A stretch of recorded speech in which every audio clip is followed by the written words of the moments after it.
লগত আত্মীয় মোৰ পৰিয়ালৰ লোক কোনো নাই মই অহংকাৰী মই জীৱনটো জীয়াই থাকিব পাৰিম নে তেনেকৈ নোৱাৰো মানুহ হ'ব লাগিব আৰু সেই মানৱ ধৰ্ম শিকিবৰ বাবে অন্তত আপোনালোকে সেৱা বাহিনীত আপোনালোকৰ সন্তানক পঠিয়াব সেৱা বাহিনীৰ সেৱা কৰ্ম একদম সৰু সৰু মই যদি সাধাৰণভাৱে বুজাওঁ যিসকল ইয়াত সেৱা বাহিনীৰ প্ৰতি আগ্ৰহী সেৱক সেৱিকা আছে এই যে আপোনালোকৰ আজি দায়িত্ব কৰিলে ধৰি লওক বুজনা লয় আপোনালোকে পাত পেলাব লাগে কিন্তু কিন্তু বেয়া কৰ্ম নহয় দেই কাৰণ ভগৱান শ্ৰীকৃষ্ণই পাত টুকুৰত পেলোৱা সেই দায়িত্বভাৰেই লৈছিল গতিকে সেই কৰ্মভাগ আজি আপোনাৰ ভাগত পৰিলে সেৱা আপোনাৰ ভাগত আজি পৰিলে যে ৰাস্তাৰে কেইবাখনো যিহেতু গাড়ী আহিব গাড়ীখিনি কেনেকৈ পাৰ কৰিব লাগিব সেইটো আপুনি চাই দিছে আপুনি তাক সেৱা আপোনাক ক'লে যে বহি থকা ভকতসকলক অকণমান চাহ দিয়াত সেৱক সেৱিকাসকলে সহায় কৰিব লাগে আহকচোন কেইগৰাকীমান সেৱক সেৱিকা লগে লগে আপুনি চাহ দিয়া কামটোত লাগি গ'ল সেয়া আপোনাৰ সেৱা মই সৰু সৰু কিছু উদাহৰণ দিছোঁ বুজি পাবৰ বাবে যে সেয়া সেৱা বাহিনী আজিৰ তাৰিখত মই এতিয়া কথা কৈ থাকোঁতেই ৰক্তদান কৰি আছে সেইসকল সেৱা বাহিনীৰ ল'ৰা ছোৱালী আমাৰ সেৱক সেৱিকা প্ৰতি মুহূৰ্ততে সক্ৰিয় হৈ আছে পৃথিৱীৰ কোনো এটা প্ৰান্ত আধ্যাত্মিক এটা অনুষ্ঠানৰ ইমান বিশাল এনে এটা দল নাই যিটো দলৰ যুৱক যুৱতী এনে কৰ্ম কৰি আছে গতিকে আমি গৌৰৱান্বিত আমাৰ বাবে এই পদক্ষেপটো গ্ৰহণ কৰিছে শ্ৰীমন্ত শংকৰদেৱ সংঘই শ্ৰীমন্ত শংকৰদেৱ সংঘৰ কৰ্ম আঁচনিত হৃদপিণ্ড স্বৰূপ বুলি উল্লেখ কৰিব বিচাৰিম যে হৃদপিণ্ড হৈছে শ্ৰীমন্ত শংকৰদেৱ সংঘৰ সেৱা বাহিনী কাৰণ যুৱ সংগঠনটো যেতিয়ালৈকে থাকিব তেতিয়ালৈকেহে ইয়াত মজবুত হৈ থাকিব গোটেই শ্ৰীমন্ত শংকৰদেৱ সংঘ গতিকে সেই ক্ষেত্ৰত সেৱা বাহিনীৰ অংশগ্ৰহণ আটাইতকৈ গুৰুত্বপূৰ্ণ সেৱাৰ কৰ্মৰ প্ৰতি আপোনালোকে আকৰ্ষিত কৰক আইসকলক ক'ব বিচাৰিম যে আধ্যাত্মিক গোটেই পৰিৱেশটো আপোনালোকৰ ঘৰখনৰ পৰা সৃষ্টি হয় আপুনি হাঁহি মুখে আপোনাৰ স্বামীক যদি কামলৈ পঠিয়ায় আপুনিও কামলৈ যায় কিন্তু যোৱাৰ সময়ত যদি আপুনি এটা মিচিকিয়া হাঁহি মাৰি দিছে আপোনাৰ দিনটো সেইদিনা ভাল এটা ধনাত্মক বাতাবৰণ কিন্তু আপুনি যদি গুমুঠা মনেৰে থাকে সেইদিনা গুমুঠা মনটোৰ প্ৰভাৱটো আপোনাৰ সন্তানৰ ওপৰতো পৰিব যে আজি মাৰ কিবা এটা হৈছে মায়ে কিয় বা এনেকৈ থাকিল আপোনাৰ স্বামীৰ ওপৰতো পৰিব যে এগৰাকীৰ আজি কিবা এটা হৈছে কিবা এটা দুখ এই প্ৰভাৱটো যে থাকে এই আধ্যাত্মিক চেতনাটো আপোনালোকৰ জৰিয়তে আৰম্ভ হ'ব লাগিব এটা কুন্তীয়ে সুধিছিল গান্ধাৰীৰ সৈতে কুন্তীৰ কথা বতৰা চলি থাকে হ'বনে যে কুন্তীক বাৰে বাৰে গান্ধাৰীয়ে সুধি থাকে যে তোমাৰ পঞ্চ পাণ্ডৱৰ এনেকুৱা কি গুণ তুমি কিহৰ জৰিয়তে দিলা যে যিটো গুণৰ বাবে 100 পুত্ৰৰ সম হ'ব নোৱাৰিলে সদায় উদ্ধত থাকি কি খোৱালা আমাৰতো সাধাৰণতে মানুহে দেখিলে লগে লগে নকয় জানো ল'ৰাটো কি খুৱাইছো বৰ ধুনীয়াটো হৈছে কয়নে কি খাইছেও বৰ শকত হৈছে কি খাইছ বৰ ধুনীয়াজনী হৈছ এই কথাটোৱে নকয় জানো এই গান্ধাৰীয়ে তেনেকৈ সুধিলে যে কিনো খুৱাইছে ইমান ভাল ল'ৰা ছোৱালী হ'ল এই যে কি খুৱাইছে বুলি কথাটো সোধাৰ লগে লগে তেতিয়া ইমান সুন্দৰ এটা উত্তৰ দিছে উত্তৰটো কেনে আছিল জানেনে যে প্ৰসাদ যেতিয়া ৰান্ধিছিল তেতিয়া ঈশ্বৰৰ নামত এমুঠি প্ৰসাদ ৰাখি থৈছিল এই যে আমি গুৰুদেৱৰ নাম ভকত সেই অনুপাতে আমিও এমুঠি প্ৰসাদ শ্ৰীমন্ত শংকৰদেৱ সংঘৰ প্ৰতিগৰাকী সংগীয়ে ৰাখি নথওঁ জানো সেই প্ৰসাদ মুঠি সেই চাউল মুঠি যে আমি আগবঢ়াই থওঁ সেই চাউল মুঠিৰ কথা কৈছে তেনেকৈ এমুঠি আগবঢ়াই থৈছিলোঁ আৰু তেনেকৈ ৰান্ধিছিলোঁ যে ঈশ্বৰৰ বাবে সেই এমুঠি আগবঢ়াই লৈছিলোঁ আৰু আমাৰ সন্তানে সেই প্ৰসাদে খাইছিল ৰান্ধি দিয়ে খুব খুব মনেৰে সেইকাৰণে আমাৰ সন্তান ঈশ্বৰ ভক্তি হ'ল ঈশ্বৰে কৃপা কৰিলে গতিকে সেই যে এমুঠি চাউল আপোনালোকে সদায় ৰান্ধোতে যে আগবঢ়াই থৈ যাব লাগে সেই কথাটো নাপাহৰিব এইটো মনত ভাৱ নামিব যে সেই এমুঠি চাউল শ্ৰীমন্ত শংকৰদেৱ সংঘৰ আপোনালোকৰ আঞ্চলিকৰ সভাপতি আপোনালোকৰ জিলাৰ সভাপতি সম্পাদকে সেই চাউলমুঠি খাই দিলে কিন্তু নাভাবিব যে শ্ৰীমন্ত শংকৰদেৱ সংঘৰ কেন্দ্ৰীয় সমিতিয়ে খাই দিলে চাউলমুঠি এমুঠি এমুঠি চাউল শেষ চাউলখিনি দি আছো ক'লৈ গৈছে চাউল ঠিকনা নাই খাই দিছে চাউল পইচা মাৰিছে এই কথাবোৰ যে তুলনা কথা কিন্তু এই চিন্তাবোৰ আহে নাই কিছু লোকৰ মনত সদায় চাউল দি আছো ক'লৈ গৈছে চাউল সেয়া ঈশ্বৰৰ দান বুলি ভাবিব এইবাবেই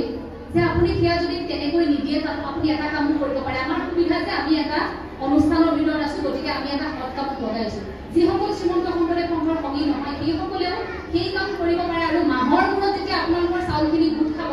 সেই চাউল যিগৰাকীৰ ঘৰত এমুঠি খাবলৈ নাই যিগৰাকীৰ ঘৰত নিশা চাউল মুঠিৰ বাবে চিন্তা কৰিবলগীয়া হয় সেই ব্যক্তিগৰাকীৰ হাতত আপুনি এমুঠি এমুঠিকৈ থৈ যোৱা সেই চাউলৰ টুকুৰাটো আপুনি তুলি দিব আৰু সেই ব্যক্তিগৰাকীৰ যিটো সন্তুষ্টিৰে হাঁহি মাৰিব সেয়াই আপোনাৰ আশীৰ্বাদ সেয়াই আপোনাৰ পৰোপকাৰ আমি এটা অনুষ্ঠানৰ ভিতৰত আছো এয়া শ্ৰীমন্ত শংকৰদেৱ সংঘ আমি বছৰি কিবা এটা আগবঢ়াই আছো আৰ্থিক সাহায্য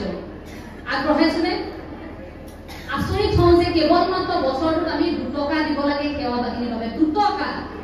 ফুচকাখনতে 10 টকা যায় চিপছৰ পেকেট এটা 5 টকাৰ পৰা 10 টকা 20 টকা যায় ল'ৰা ছোৱালীয়ে প্ৰতিদিনে কিমানটা চিপছৰ পেকেট খায় আপোনাৰ সন্তানক বছৰত আপুনি 2টা চিপছৰ পেকেট খোৱা কম কৰি দিয়ক সেই 10 টকাটো আপুনি দান দিব পাৰিবনে বছৰত 2 টকাটো দিবলৈ ইয়াত থকা কাৰোবাৰ অসুবিধা নেকি নিশ্চয় নহয় আপোনালোকৰ মনটো নিশ্চয় বহল যে সেই 2 টকাটো অন্তত আমি দিব পাৰিম সেই যে 1 টকা 2 টকাকৈ অনুদান উঠে তেনেকৈ শ্ৰীমন্ত শংকৰদেৱ সংঘই গঠনমূলক কাম কৰি আছে কাৰণ এতিয়া শ্ৰীমন্ত শংকৰদেৱ সংঘ মাহ প্ৰকাশ পোৱাত ব্যস্ত হৈ থকা নাই কাৰণ শ্ৰীমন্ত শংকৰদেৱ সংঘই শিক্ষাৰ বিপ্লৱ কৰিছে শিক্ষাৰ আন্দোলন কৰিছে কেনেকৈ মহাপুৰুষ শ্ৰীমন্ত শংকৰদেৱ বিশ্ববিদ্যালয়ৰ জৰিয়তে অৰ্থনৈতিকভাৱে স্বাৱলম্বী কৰিছে ক্ষুদ্ৰ উদ্যোগ গঢ়ি ধূপৰ উদ্যোগ গঢ়িছিল কেইটামান দিন আগে এতিয়াও শ্ৰীমন্ত শংকৰদেৱ সংঘৰ প্ৰতিখন অধিৱেশনৰ আগত কি হয় পাচলি কিনি আনিবলগীয়া নহয় বাহিৰৰ পৰা ভকতসকলে নিজেই খেতি কৰে সেই পাচলি খেতি কৰে ধান খেতি কৰি সেই ধান কাটি সেই চাউল আনি সিদ্ধ প্ৰসাদ সিজাই ভগতক দিয়ে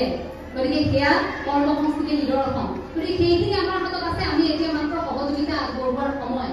আলোচনা আমাৰ মাজত বহুত থাকিব সমালোচনা আমাৰ বহুত থাকিব সমালোচনা মহাপুৰুষ শ্ৰী শ্ৰী মাধৱদেৱক কোনোবাই কৰা নাছিল নেকি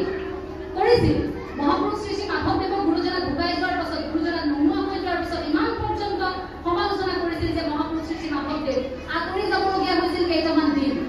আমিতো সাধাৰণ মনুষ্য কলিকালত জন্ম হোৱা এনে মনুষ্য আমাৰ হাতত সমালোচনা থাকিবই আমি প্ৰতিটো পূজাত সমালোচনা থাকিবই কিন্তু তাৰ মাজত মানুহ হোৱাৰ সেই যুঁজখন প্ৰথম অহংকাৰী নহব অহংকাৰী মনটোৱে আমাক কৰবাত শেষ কৰি দিব অহংকাৰ নাৰদে কৰিছিল নাৰদে কেনেকৈ কৰিছিল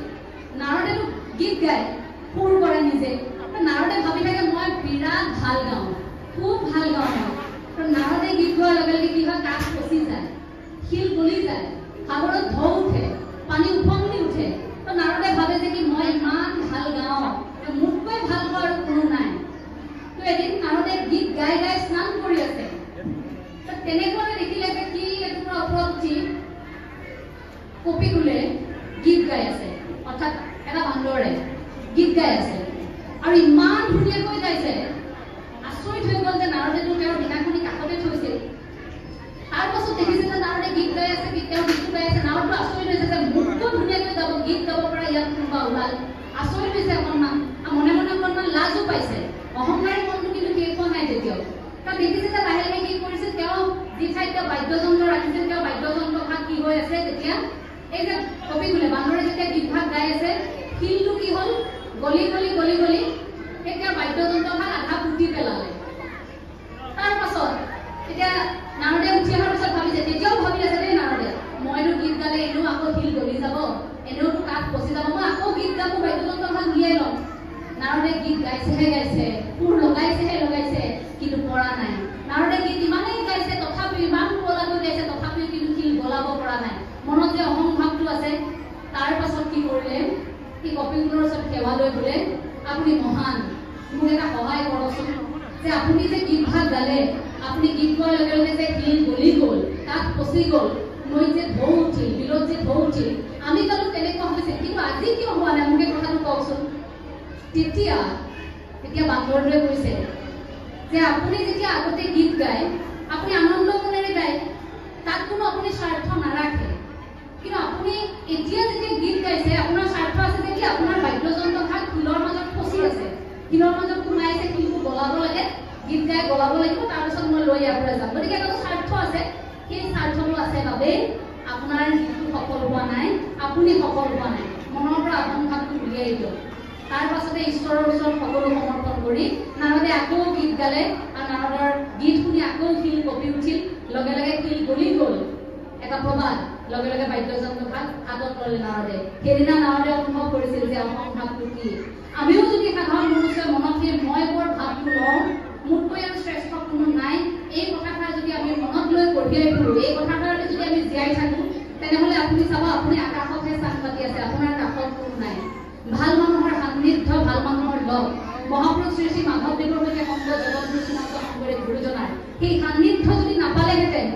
আজি জগতগুৰু শ্ৰীমন্ত শংকৰদেৱ গুৰুজনাকো হয়তো আমি এনেকৈ নাপালোহেঁতেন হয়তো মহাপুৰুষ শ্ৰী শ্ৰী মাধৱদেৱকো আমি তেনেকৈ নাপালোহেঁতেন সেই সম্পৰ্কটো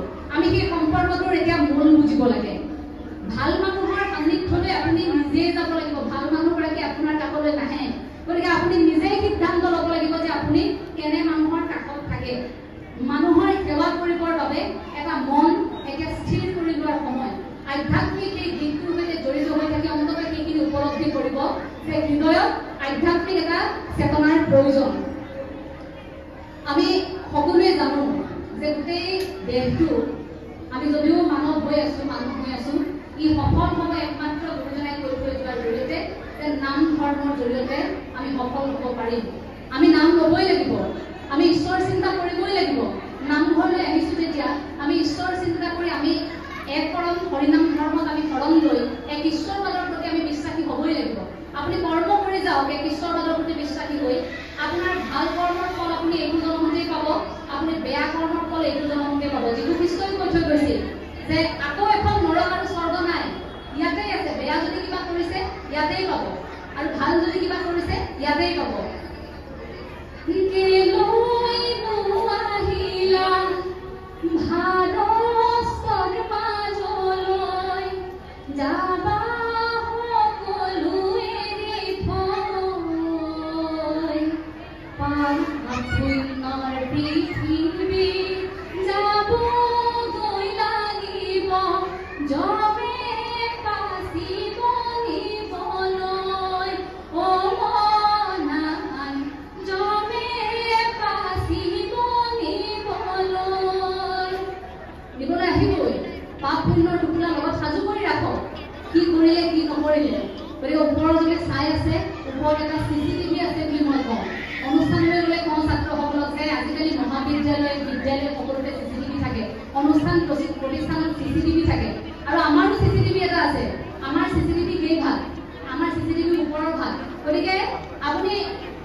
এই অনুষ্ঠান ভাগিত অংশ ল'বলৈ সুযোগ দিয়াৰ বাবে কৃতজ্ঞতা প্ৰকাশ কৰিছোঁ আৰু মোৰ অকণমান নিয়মবোৰ ওলোটা আৰম্ভণিতে সভাৰ সম্বোধন নকৰোঁ সভাৰ সম্বোধন শেষত অৰ্থাৎ কৃতজ্ঞতাৰ সেৱা সদায় শেষত জনাওঁ গতিকে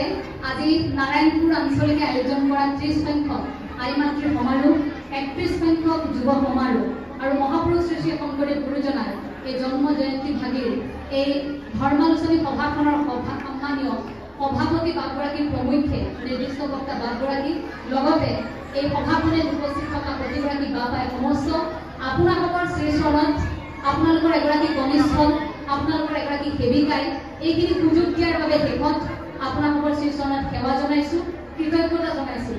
আপোনালোক কুশলে থাকক মনবোৰ কুশলে ৰাখক যদিও প্ৰতিযোগিতাৰ সময় যদিও যান্ত্ৰিক সময় বিশ্বায়নৰ সময় তাৰ মাজত আধ্যাত্মিক চেতনাৰে আপোনালোক জীপাল হৈ থাকক আজি একেলগে আপোনালোকে নামঘৰত বহিছে একেলগে আপোনালোকে লাড়ু বনাইছে কিছু সময় আগতে চাহৰ সৈতে লাড়ু দিলে নিশ্চয় লাড়ু আপোনালোকে একেলগে বনাইছে যদি লাড়ু কেইটা আপোনালোকে একেলগে বনায় তেতিয়াহ'লে আপোনালোকে একেলগে কিয় মিলি থাকিব নোৱাৰিব যদি আপোনালোকে কাৰোবাৰ সকামে ভাগি পাতিছে যদি হাতে পাতে কৰি দিছে কোনোবাই পাচলি কুটিছে কোনোবাই গৈ বোলে মই প্ৰসাদ কেনেকৈ ধুই দিওঁ দেই বোলে আমুকৰ বোৱাৰীজনী আহিব তাই ভাল এতিয়া চালাড বনাব নতুনকৈ বিয়া হৈ অহাসকলক দায়িত্ব নিদিয়ে জানো দিয়ে নে গতিকে তেওঁলোকক দায়িত্ব দিয়ে আপোনালোক সকলোৱে তেনেকৈ যদি এভাগি সকাম কৰিব পাৰে এটা অনুষ্ঠান যদি কৰিব পাৰে আপোনালোকে অন্যান্য সময়খিনিত জীৱনৰ বাকী সময়ছোৱাত আপোনালোকে কিয়নো মিলি থাকিব নোৱাৰিব এতিয়া সময় আমি মিলি থকাৰ এই মুঠিটো টান কৰি ধৰি ৰাখক সমালোচনা বহু থাকিব সমালোচনা ওপৰাই আপোনালোক আগবাঢ়ি যাব নাৰায়ণপুৰবাসী গৌৰৱান্বিত এতিয়াও হয় পূৰ্বতেও আছিল পৰৱৰ্তী মুহূৰ্ততো গৌৰৱান্বিত আপোনালোক হৈ থাকিব কাৰণ আপোনালোকৰ ঠাইখিনি আকৌ কৈছোঁ পুণ্যভূমি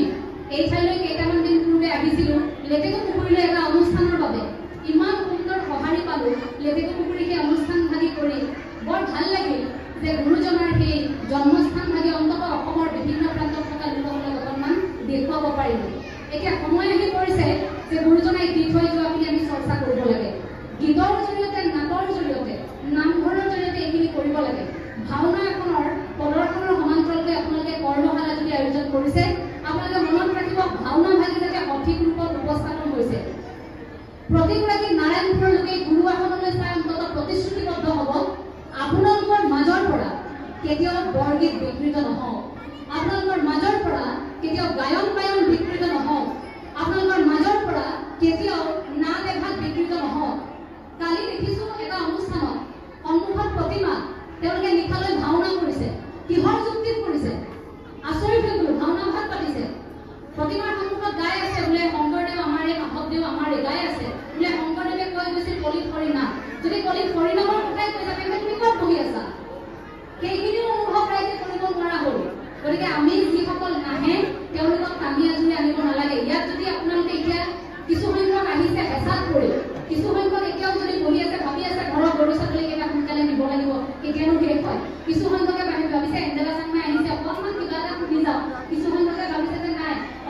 ইটোকে উঠিলেহে মই যাব পাৰিম, লগতে যাব লাগিব। এই ধাৰণাবোৰ আমাৰ আছে, আমি ইয়াত কৰি আছো, কিন্তু মনটো একত্ৰিত হৈ থকা নাই। গৰু ছাগলীকেইটা মনত পৰি আছে, ঘৰৰ ইটো সিটো কাম মনত পৰি আছে। সেইবোৰ অকণমান এৰিব লাগিব, মনটো স্থিৰ কৰিব লাগিব। সেইবাবেই কওঁ, এই চিন্তাবোৰ ৰাইজে কৰিবলৈ সময় হ'ল।